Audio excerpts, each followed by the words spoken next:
Hi friends, உங்கள் அனைவருக்கும் வணக்கம். பந்தயக்கட்டி ஒருத்தர் வந்து ஜெயிச்சுட்டு இருந்திருக்காரு. ஒரு நிறுவன ஓனரை பார்க்க வந்துட்டுருக்காரு. வந்தோடனே அங்கே வராமல் பாருங்க, பயங்கரமாக உஷாராக இருக்கணும், இல்லை பந்தயக்கட்டி ஜெயிச்சிடும் அப்படின்னு. அப்படியா, சரி வரட்டும் பார்த்துக்கலாம் அப்படின்னு சொல்லியிருக்காரு அந்த ஓனர். அதான் என்னப்பா பந்தயக்கட்டி எல்லாம் பயங்கரமாக ஜெயிக்கிறீமே அப்படின்னு. ஆமாம், உங்கள் மேலேயும் ஒரு பந்தயம் கட்டட்டுமா அப்படின்னு. அப்படியா, சரி கட்டு பார்க்கலாம் அப்படின்னு. உங்கள் முதுகில் ஒரு ரூபா சைஸுக்கு ஒரு மச்சம் இருக்குங்க அப்படின்னு. அதெல்லாம் கிடையாதப்பா, என் முதுகில் மச்சம் தான் எனக்கு தெரியாதா? அந்த ஓனர் சொல்கிறார் இல்லைன்றார்.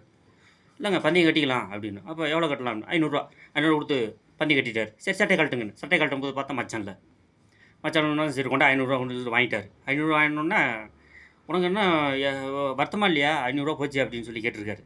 நான் எதுங்க வருத்தப்படணும், எனக்கு 9500 லாபம் அப்படின்னு. என்னது 9500 லாபமா? இப்படி அப்படின்னு. உங்கள் வேலைக்காரங்கள்ட்ட பந்தயம் கட்டிட்டு தான் வந்திருக்கேன். உங்கள் கண் முன்னாடியே பாருங்கள், உங்கள் ஓனரை சட்டையை கழட்ட வைக்கிறேன் அப்படின்னு சொல்லி பந்தயம் கட்டிட்டு தான் வந்திருக்கேன். 50 பேர்கிட்டையும் தலைக்கு 200 பந்தயம் கட்டியிருக்கேன் அப்படின்னு சொன்னார்.